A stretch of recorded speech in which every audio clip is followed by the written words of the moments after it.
Elaine Harding. Welcome to my blog.stampwithelaine.com and welcome to episode 5 of 12 in my 2017 Countdown to Christmas series. Today I have a flat card for you which will still give a wow factor but without the bulk. So hopefully that will make it post friendly. There are some embellishments on it, but the embellishments on here aren't as deep as the foam pads, these foam pads here. So it should fit in quite easily. The set I'm using is called Snowflake Sentiments, and it coordinates with the swirly snowflake thinlet dies, and if you purchase them together then it'll save you 10%. Now I've got mine in clear mount, but it's also available in wood mount. Of course, being in clear mount you need some blocks to mount it on. The blocks I'm using are A, B, C, G and I. The card base has been cut at 8 inches by 4 1/8 inches. In centimetres that would work out at 20.3 by 10.5 centimetres. With the long side on top you need to score it at 5 7/8 or 14.9 centimetres. Thick Whisper white cardstock, and that has been cut at 4 1/8 by 5 7/8, so that's 10.5 centimetres by 14.9. So that goes in like so. You need some glimmer paper. I've cut mine into 1-inch strips because we want to die cut these snowflakes here, and that die is 1 inch wide, so it just fits. So you can be economical with your glimmer paper. Before I go any further, let me explain about the dies. Now this obviously cuts out the snowflakes, and this die here will cut out the shape, around the shape of the snowflakes. There's a border die, 2 snowflakes, a tag and a swirly pattern. In today's card we'll be just using that and the 2 snowflakes. The inks I'm using are Smoky Slate and Soft Sky. The basic rhinestones, the 1/8 inch, approximately 3.2mm width silver ribbon, and this is roughly about 12 inches, which is 30.5 centimetres. A big shot and magnetic platform. First thing to do is to die cut this topping here. So we'll need this die, and you place it on your cardstock and you position it so that this edge here, the pointy bit where the peak is right on the edge, the left edge of your cardstock, and this V shape here, this bit here, is on the right edge. And normally it's advisable to run your dies, border dies, this way through the machine, but I can't with this style of card because this is too wide.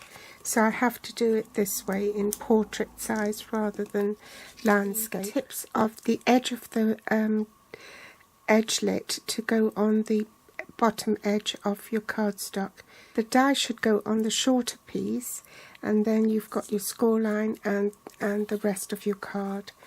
Top cutting plate on, and I'll just go and run that through the big shot off camera. Also, when you're running it through it this way, make sure that the ends of your die are clear of the edge of the plate, so that it doesn't get mangled in the machine. Take your time and position it correctly, and then attach it with washi tape to secure it so it doesn't move if necessary. At the same time you want to cut out your little snowflakes, and it's best to put it with the glimmer side up because there is a positive and a negative side. If you cut it from this way, it looks as though you've cut it backwards. This is the correct way. So you can see that from here I've cut it this side up, and it's backwards. Let's try it again. Put it on a piece of cardstock. So that is the more finished side. So I've cut that from the back of the glimmer paper. So, you know, the glimmer side looks as though it's been cut backwards, if you follow my drift. So that's the correct side. That's the wrong side. You need to pop your glimmer paper up, place your die cutting edge face down, top cutting plate, and then run it through the big shot. Do that off camera.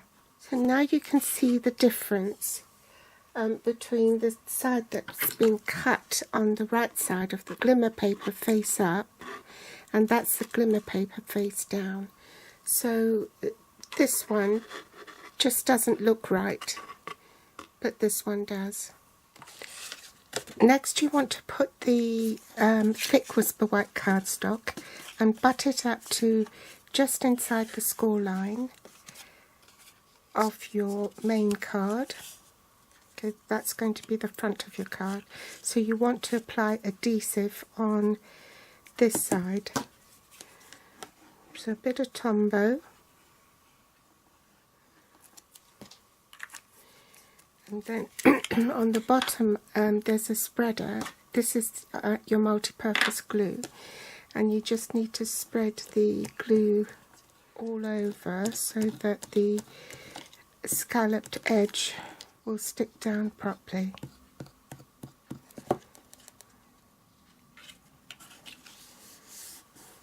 Do a bit of stamping with the larger snowflake in Soft Sky.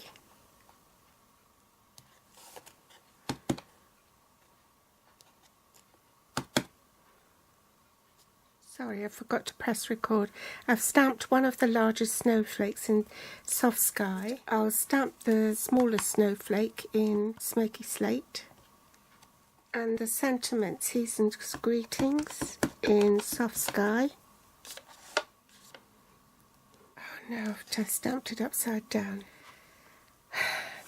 So I've redone the card. It's just been one of those days I forgot to press record. This is the squiggly one.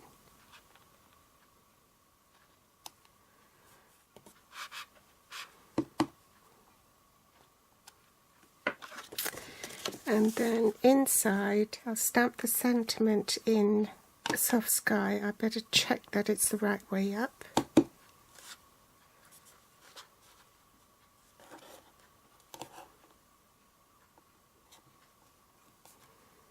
Then stamp the little snowflakes underneath that. Tiny snowflake up there.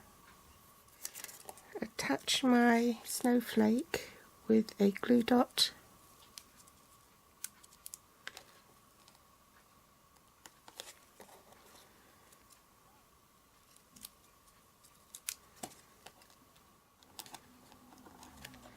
A rhinestone.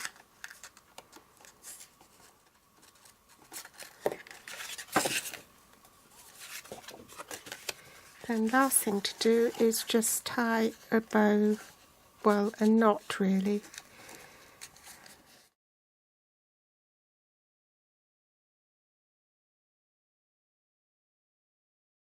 Just trim off the ends. And there's the card finished. Now, do you prefer the one in the monotone in Smoky Slate or the dual colour one? I hope you've enjoyed today's tutorial.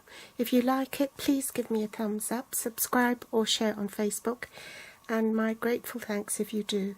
If you're watching from YouTube, you'll find the list of supplies I use below this video in the Show More section with direct links to my online store. They'll also be listed here on my blog.stampwithelaine.com. You can find me on Facebook, Pinterest or Instagram. Thanks for watching, and I'll be back soon. Bye!